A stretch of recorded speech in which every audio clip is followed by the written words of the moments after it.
Hello everybody, welcome to another daily dose of gaming news and all that good stuff. And as always, I also publish on Rumble, the blogger site, and on Patreon for extra support. And any kind of updates and such, I go about on Twitter X platform, been a little bit more active lately, fighting the good fight, let's say. But yeah, Saturday, I mentioned on yesterday, not yesterday's, Saturday live stream. I didn't do anything yesterday. I couldn't manage to get around doing a live stream. But at least everything is catch up on terms of live stream stuff, the VOD. Yeah, and later today, hopefully, we'll get a Star Wars Jedi Survivor episode. Again, live stream. Schedule is a little bit finicky. When I have time, I will always stream, and I will let everybody know on the Twitter side there. What else? I think that's everything regarding kind of the channel updates that I have for the moment there. But yeah, let's go to the news. I think yesterday, if not mistaken, yesterday got a little bit more kind of a teaser thingy here for Wukong, Black Myth Wukong.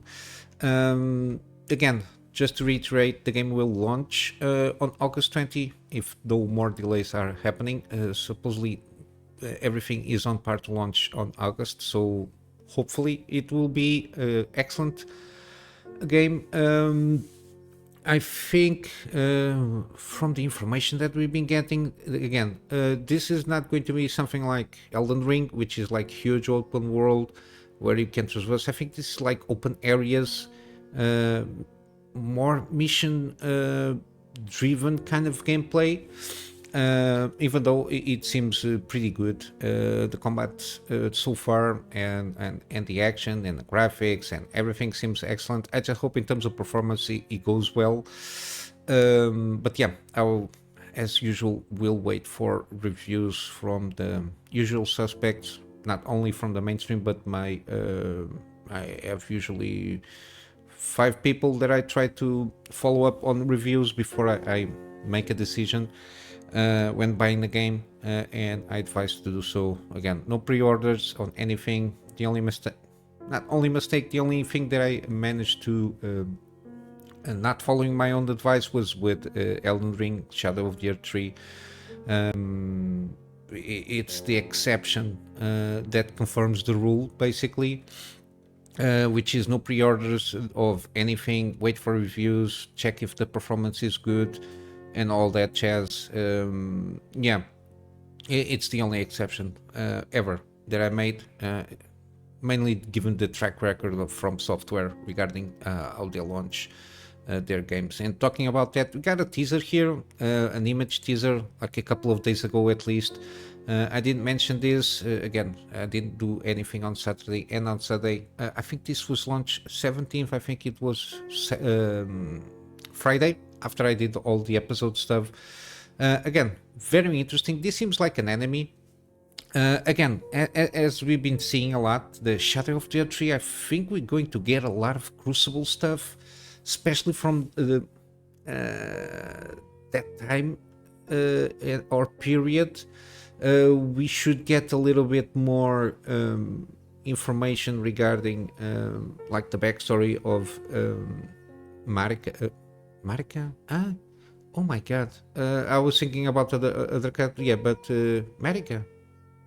Goddess Marika, the Eternal. Yeah, Marika. Yeah. I don't know why I thought I was saying the wrong name. About her landing on the lands between, and probably what happened to this Shadowlands. Again, there is a lot of theories regarding that. The most convincing one that I have, that I've seen, not that I have, is regarding how she used her concealment abilities, let's say, to veil these Shadowlands. And I will assume here we're going to get a lot of the beginnings. We're going to for sure face Mesmer, and yeah, I think we'll see some hints and clues the disembarking of the Numan people for sure, and how they spread out throughout the lands between, and probably some internal fighting on between the Numans for a chosen one, America being after all being chosen as an Imperium, how that went, and why she was specifically chosen for that. It's going to be very interesting. And this boss here, a lot of people saying it's I don't have an image here of a uterus kind of a thing, being the uterus here, the ovaries here. Yeah, a lot of, given that the Crucible era, a lot of life sprouts out and competition between life. After I saw that image, you cannot unsee that. But yeah, I think the positioning here is. I'm not sure if it's. Usually with Miyazaki, it's not always just artistic pose. Usually they tend to have a meaning. Even though I try to not speculate too much. There is like a hole here, so people did some image treatment here, trying to filter out more details in the background. Again, this is kind of the backhand, so the S here, and it curves all the way here. This seems to insinuate that this might be, like, if there is a gender here, a female gender character, or a female character, mainly because of the pose. It's very much associated with the bowing, and I don't know. We'll have to wait and see. Curious things about here. This has to do here, this side of the mask, the fact that it got one eye here covered by the hair. Again, the crucible horns all around here. This seems to be a new weapon type, like a throwable kind of weapon there. We saw one of those in the trailer, that like the huge skeleton throwing something like like a semicircular weapon, also throwing. I don't know if this is going to be also in this kind of weapons. Again, I will assume this like at least a field boss to a certain degree, if not like one of the main bosses of the DLC. Again, a lot of Crucible callbacks. Again, got this cloth here. I don't know what to make of it. I didn't see a lot of people going about this cloth here. I saw a lot about the even theories, the cracking here on the eye here on this side, trying to connect it to Malenia. Again, a lot of things about Michele and being everything at the same time. But yeah, crazy stuff there. But again, it's what we need. A lot of speculation, a lot of theories, because after the DLC's launch, we will start discovering again the potential backstories of everything that we've been curious about and want to a certain degree answers for it. But yeah, very interesting, this image, how much we can start speculating about it, the game. And we got a previous image that was showcased here, but it's like 1 week ago, give or take. Very interesting. Seems like a previous phase of the worm face kind of a guys, at least it seems so.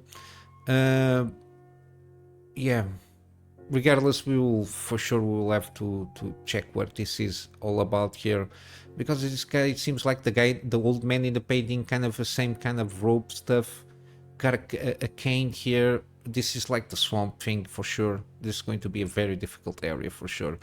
But yeah, very interesting stuff going about in Elden Ring. Again, I will leave links on everything that I'll be talking about. But yeah, Monday is always a slow day. So let's go for the main course here, which is, CD Projekt. I don't know. I know what it is. It's the acronym mafia stuff there happening on the backgrounds. Again, as a recap, don't ever forget that all companies, at least from the AAA industry, they don't invest their own capital on making new games. Usually how it goes, they have to loan money from investors and from banks and from financial institutions for them to start producing the games that they want to produce. And usually they take loans. And one of the main things that it's been a general practice to a certain degree, or at least it seems to be a general practice. They have certain incentives for lowering interest rates on those loans. And usually they include the all we can see regarding the acronym mafia, like the DEIs, ESGs, and I forget the other one that they are trying to rebrand the DEI and ESG stuff. I don't know. I don't remember if it's like the Square thing or there is an acronym for that. Also, what they're trying to implement newly with this thing here, and usually when they put a checklist regarding this kind of diversity and such, they can lower their interest rates on those loans. So usually there is at this moment in time financial incentives on doing this, and because of course gaming industry and the production of games takes more time, for example, than in Hollywood, usually from pre-production until everything is set up. It takes roughly 2 years maximum on like big box office kind of movies there, while in usually AAA gaming, between pre-production until the final product is set up for sale, it takes around 5 to 7 years depending on the size of the project. So there is a little in terms of cycle between starting the product and finishing up the product takes more time, and it probably will get a little bit, probably a little couple more years until this thing starts to fade out, because nobody's liking it. You got the Assassin's Creed Shadow is the latest example here, but yeah, we still have in the corporate world on these big publishers and developers teams. There has been a lot of reports on, especially on developers teams. They all have like a DEI officer or a team of officers trying to see if everything that the developers are doing is included on that checklist. And yeah, it's taking more time to do things, which to a certain extent removes the intent of being more of removing interest rates. If with the same money you can lower the interest rates on paying back the money, but you take longer to develop the game because you have to implement those checklists to lower the interest rates, it negates the effect by itself and the final product, given that you have to certify that everything belongs to a check on that checklist again, and the fact that the product itself is worse. It's it's been proven that it's worse. You got from this Sweet Baby Inc. examples, the Touts that they had. You got, for example, Suicide Squad losing $200 million for Warner Brothers. You are seeing, for example, with Ubisoft on the Star Wars game that will come up in September, I think, and then we got Assassin's Creed Shadows that will come up in November. Everything points to being like a commercial failure on that front. And then we got also other kind of things that some companies are seemingly trying to distance themselves to a certain degree in this acronym mafia stuff. But because they want to maintain the same kind of infinite growth thing, they are like EA, they're just trying to put advertisements in the middle of the games. We got some cases from 2K, I think, with the Madden stuff there, or the 2K basketball game. I don't know. One of these sport games, they just put advertisements in the middle of the games, which is weird as shit, because it's a game. Yeah, well, it's not going well. But here on the CD Projekt front, this is it's a weird topic, the way they announced this, because they tout Diversity Charter Award for menstrual leave benefits as part of diversity, inclusion, and equity push. Again, I came from Portugal, which in terms of workers' rights, if not mistaken, it's always been, at least since I can remember, it's been normal, for example, when referencing menstrual cycles of women, Usually, since I can recall, it's normal for women if they have any kind of I don't know. Women when they have the menstrual cycle, for some women it's very hard to deal with, like cramps and that sometimes they get fevers and they have to stay at least a couple of days in bed. Some other women don't have any issues at all. Again, it's a very individual situation for depending on the woman, how the body itself deals with the menstrual cycle. But yeah, usually women are free to take indiscriminated, like a couple of days per month. Usually there is no need to prove that you have having a menstrual cycle there. It's the usual stuff, like a couple of days per month, to take it without any kind of reason, mainly because of this menstrual leave. So it's something that it's already enshrined to a certain degree in the, at least from women's rights. It's something that it doesn't affect. I think even other employees, male employees, they can take without any kind of providing any kind of medical leave kind of a thing there. They can take a couple of days here, unjustified off days. It's not deducted on the salary, but it's something that you can take from time to time, as long as it's not something that it's seemingly abused. But yeah, it's something that I don't have any issues with, of women needing like a couple of days per month because of this situation. But the fact that they are touting that it's parts of something that it made seems that it's something that it started 5 years ago, that women have menstrual cycles now. Again, this is very weird, even though it's something that I dealt with for, I don't know, 20 plus years, or 20 plus years on the work jobs that I had, like corporate office, corporate, or even any kind of workplaces that I had. It was something very normal. It's not something that need to be debated and be I don't know, have like weeks of awareness or anything. It's a normal thing. It happened since the human beings exist. That any kind of I don't know, any kind of animal that or mammal has a menstrual cycle. Doesn't need to be monthly, depends on the animal itself, but women's don't, and men's are animals. They're hominids, they are mammals. They and for that, the way they reproduce. In the case of women, they have a menstrual cycle of every month, give or take, if they are healthy, of course. Yeah, this is very weird. And they went about it, publicizing on Twitter all over the place, especially CD Projekt Red, which is like the main company on there. We are proud to receive the Diversity Charter Award for our menstrual leave benefit in the category of innovative approach to diversity, equity, and inclusion in business, which honors the organization showcasing outstanding commitment to foster an inclusive workplace.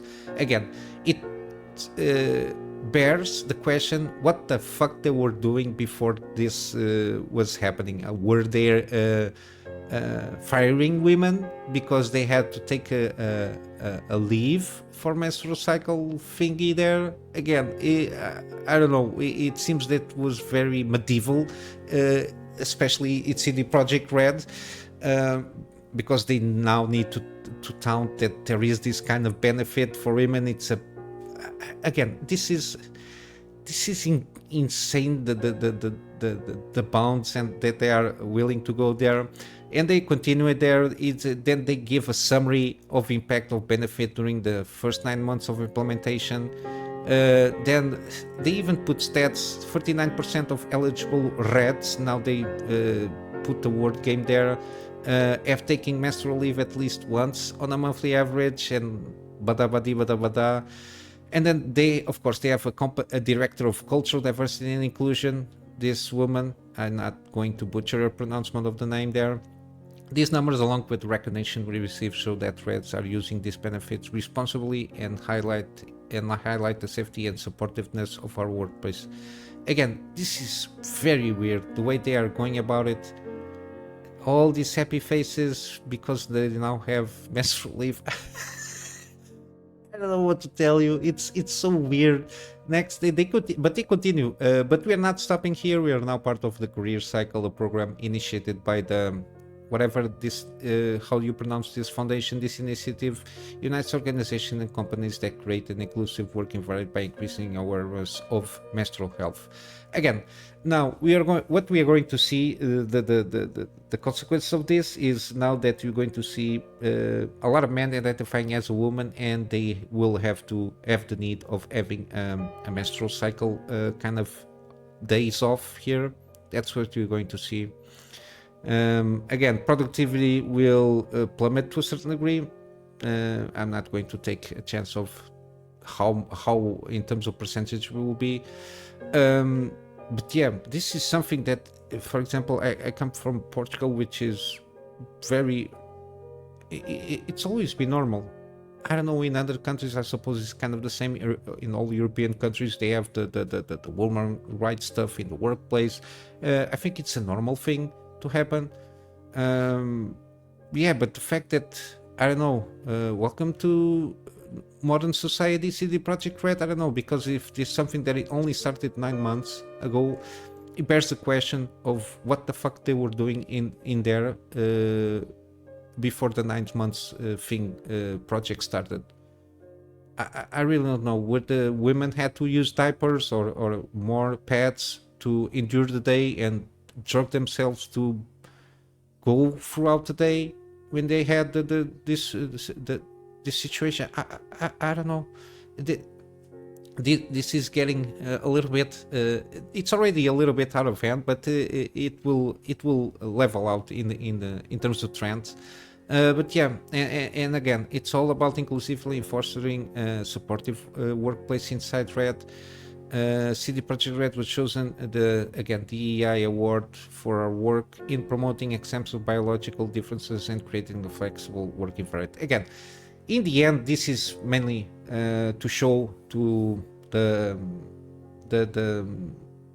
financial institutions they owe money, that everything is the checks are all crossed in the checklist there on the acronym mafia stuff there, and yeah, but it's weird how they're going about it. Then they publicize this as going to be like something that is revolutionary on the workplace in the world.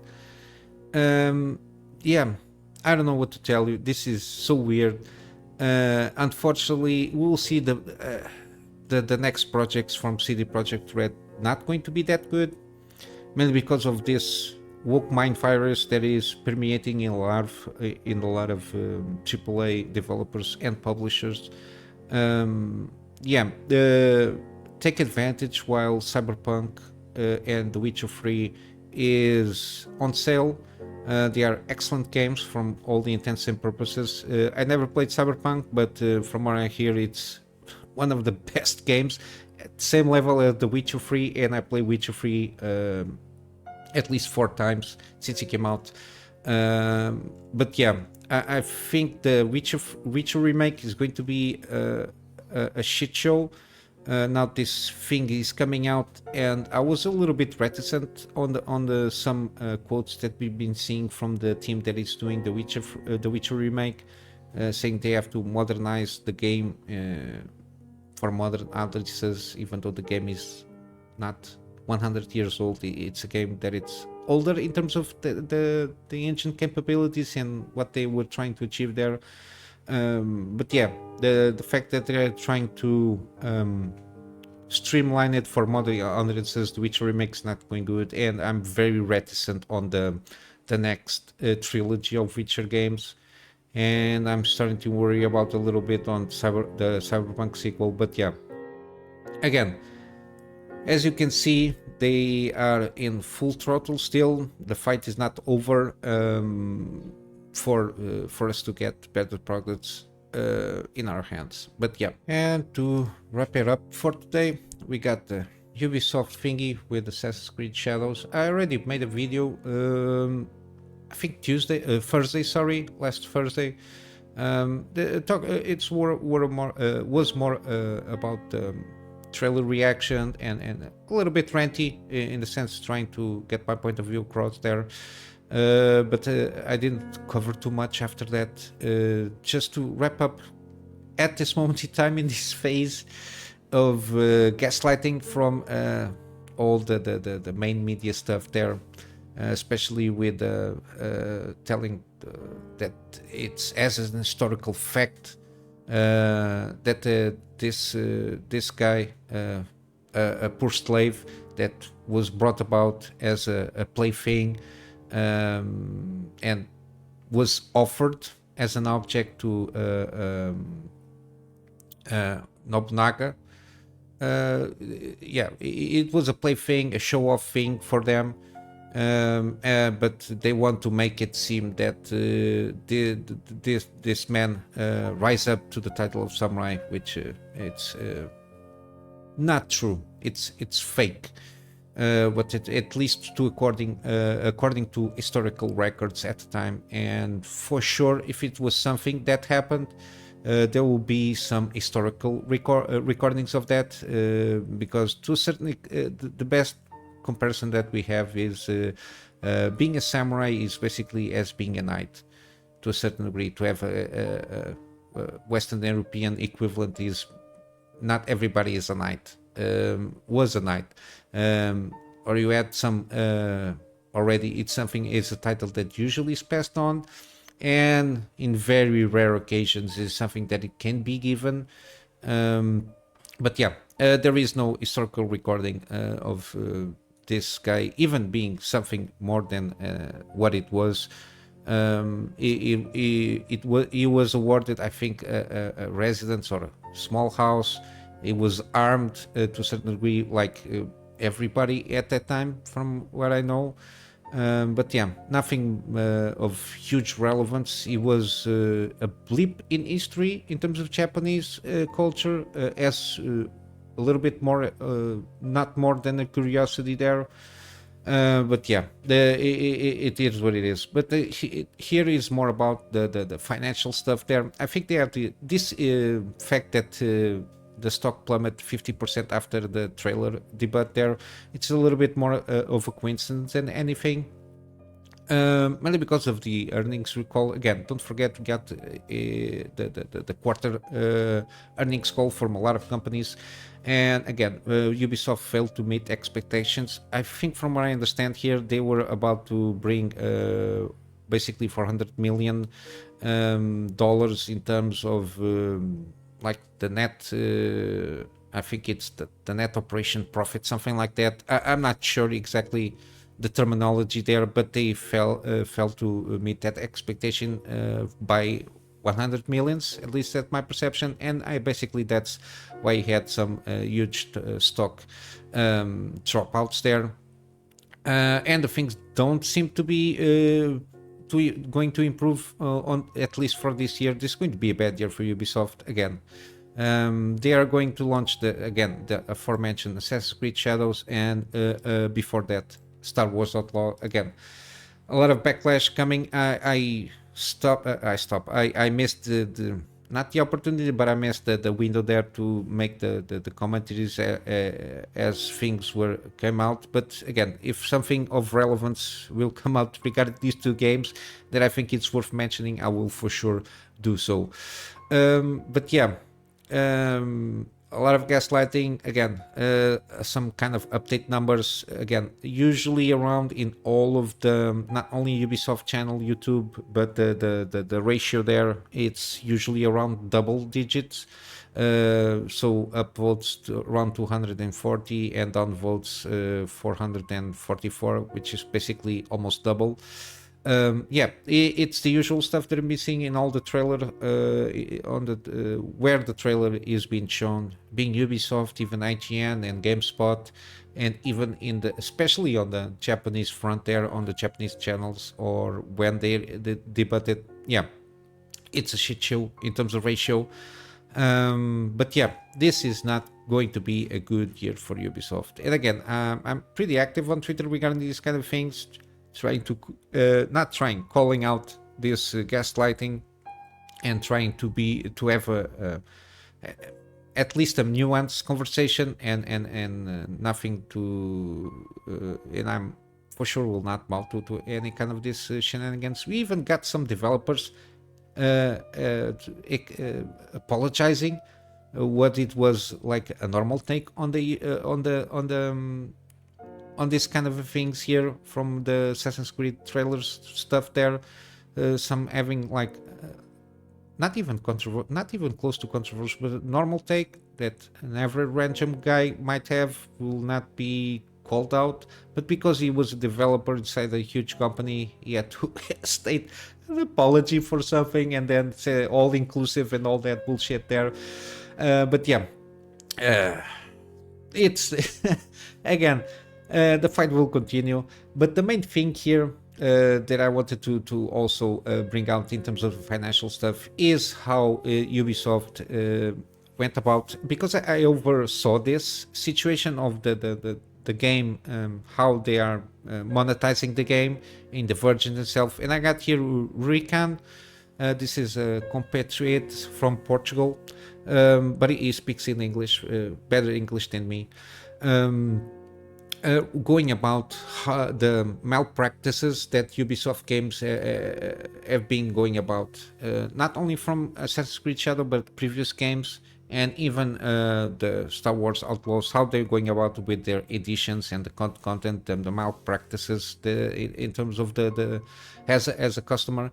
But yeah, I will leave the link on the video there. Again, it's a little bit ranty, but again, it goes about, and it's a point that is being from at least a couple of years that I've been seeing from these videos. It's the fact that they is fight for consumer-friendly practices regarding the publishers of games. But yeah, I will leave it here. It's an excellent video, and yeah, I will. Again, everything that I covered here today, everything is in links on the description below. So let's go for gaming deals. We still have Dragon Age Inquisition. This is the Game of the Year edition version. Again, in my zone, I cannot claim it yet. I don't know why. I don't know what's happening. Again, it's one last game that I will be playing for sure. But yeah, at least at this moment, I'm not very curious about Dragon Age stuff. It was never too much of a game for me. The type of gameplay there. But yeah, it's always something that I was curious to trying about. I might be having to take a chance if it was for free, or else I have plenty of games to play. On Steam, we got Baldur's Gate 3, excellent game, overwhelming positive reviews. You know the deal. This is one of those that is you pay for experience, you get the full experience here. No DLC shit going about it here. But yeah, 15% off, and I think it's more than, even at full price, I recommend this game. We got also Liza P, 30% off until the end of the month, basically. We got Cyberpunk 2077. Again, I think the best edition is the Ultimate Edition. It's got the Phantom Liberty here. Again, even with the comments previous on the video regarding the CD Projekt stuff, I think this game was not affected by these policies here. So I think it's still a good game to buy. We got also The Witcher 3 Wild Hunt, 75% off. Again, complete edition is the way to go. Again, not affected by any kind of these acronym mafia policies. We got also BattleTech, 75% off. Or you got several editions here. But yeah, I think even the base game is pretty good. Again, this is from the same guys that launched the Lamplighters League. It was the latest game. But yeah, this game is very well regarded in the Mac stuff there. It's a turn-based isometric view, if not mistaken, but yeah, pretty good game. And then lastly, we got King Arthur Knight's Tale. Again, this is a very positively reviewed game. Different take on the King Arthur tales and the lore stuff there. But yeah, it's a turn-based isometric view, kind of squad management elements there, and it's 60% off. On GOG, we got Alien Isolation Collection. 80% off. Again, this is a recommendation from my part. I already played this game once and I did a series at the time. I will be replaying this game eventually, see if I can start it doing this year, but I got a lot of games that I want to play, to go through, that I didn't play before replaying this one. We got also Deus Ex Human Revolution Director's Cut. It's the only version available at this moment of this game. It's 85% off, and then we got Mankind Divided Digital Deluxe Edition, 85% off, so around $6 with all the DLC associated with it. And lastly, we got the Metro franchise bundle. Again, it is the trilogy. The first two games are the Redux versions, which is like with improved graphics, and Metro Exodus has all the DLC associated with this. So I think it's an excellent deal here, given that it's basically $10 for free, very good games.